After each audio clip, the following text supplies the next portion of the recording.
Sir ஒரு நிமிஷம்.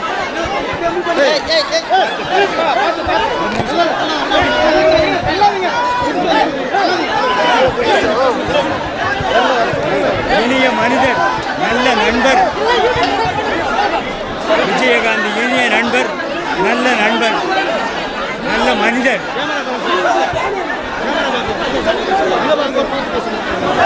விஜயகாந்த் நல்ல மனிதர், இனிய நண்பர்.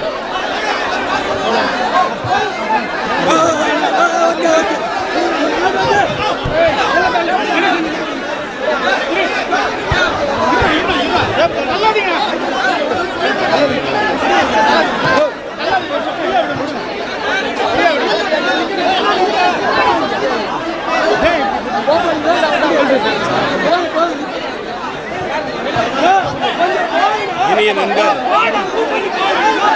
அன்பு நண்பர் கேப்டன் விஜயகாந்த் அவர்களுடைய மறைவு என் இதயத்திலே ஒரு ஈட்டி போல தாக்கியது. நான் இதை போன்ற ஒரு சூழ்நிலையில் நான் எந்த இடத்திற்கும் இதை போன்ற சூழ்நிலையில் நான் எங்கும் வருவதே இல்லை. ஆனால் இன்று காலை வெளிநாட்டில் இருக்கக்கூடிய என் மகன் எஸ்டிஆர், அப்பா எப்படியாவது கேப்டன் மறைவு அவருடைய மனதை வாட்டுகிறது. நான் வெளிநாட்டில் இருக்கின்றேன், என்னால் விமானம் பிடித்து வர இயலாது. உங்களுடைய சூழ்நிலை எனக்கு தெரியும், நீங்கள் சொல்வது கடினம். இருந்தாலும் எனக்காக நீங்கள் காதலடிவில்லை படத்தின் தொடக்க விழாவுக்கு வந்தவர் இந்த கேப்டன். அது மட்டுமல்ல, நடிகர் சங்கத்திலே தலைவராக இருந்தபோது சிலம்பரசனை தட்டி கொடுத்து வளர்த்தவர் கேப்டன் என்ற காரணத்துக்காக. அப்பா, எனக்காக நீ எப்படியாவது தேமுதிக தலைவர், ஒரு அரசியல் கட்சி தலைவர், லட்சத்திமுகவின் தலைவராக நான் இங்கே வரவில்லை.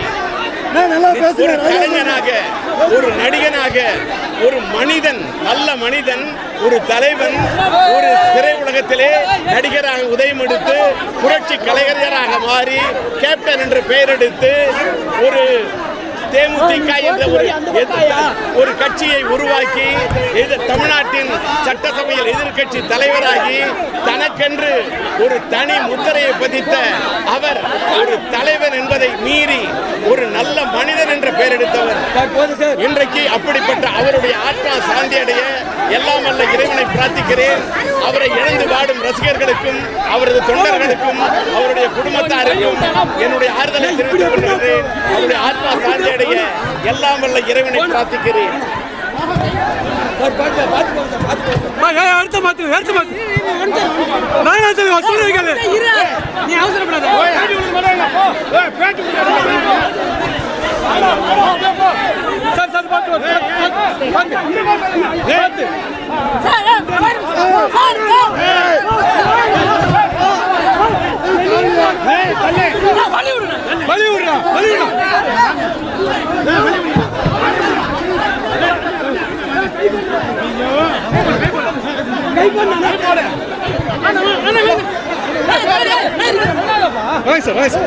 கேப்டன்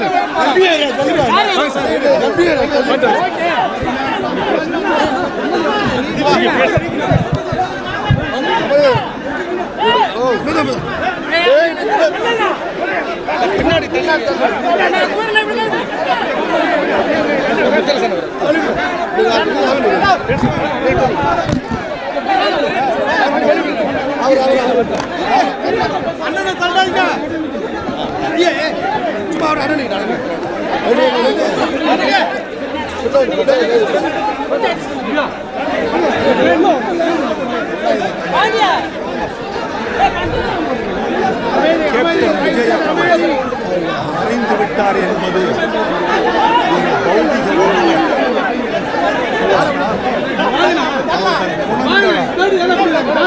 செயலால்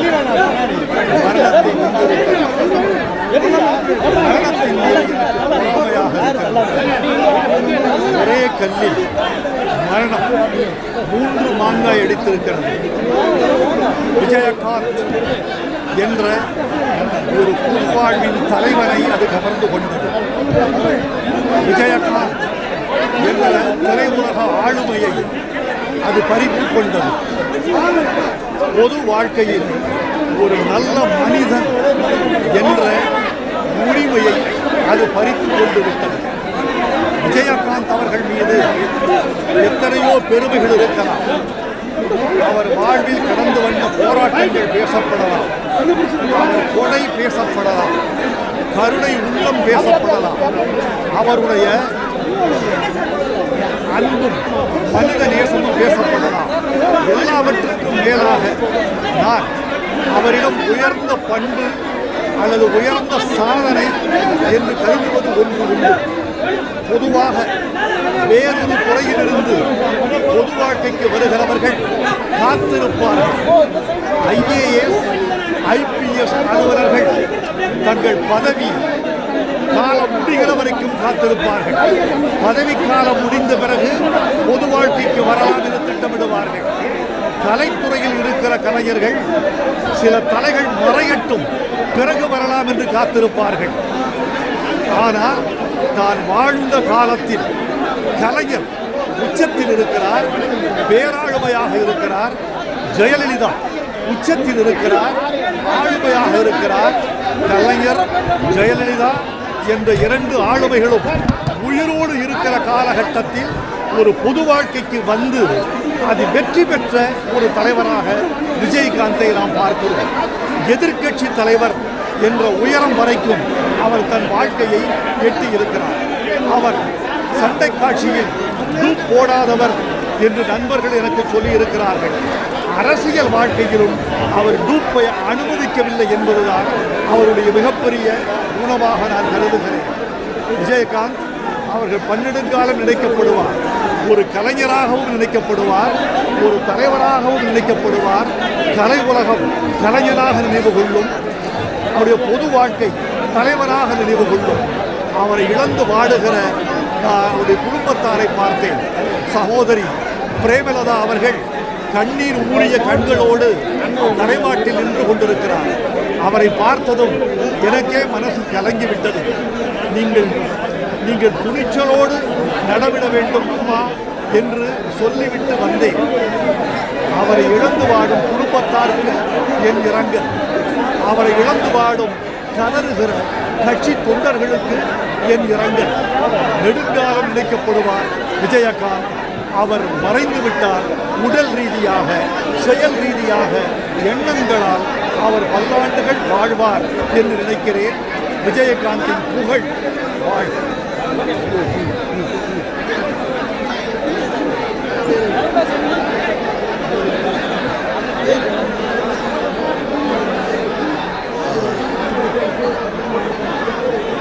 தோன்றிய துறைகளில் புகழ்கொடி நாட்டியவர் அருமை சகோதரர் விஜயகாந்த் அவர்கள். திரைத்துறையில் தனக்கென்று ஒரு பாணியை வைத்துக் கொண்டு தனி முத்திரை பதித்தவர்.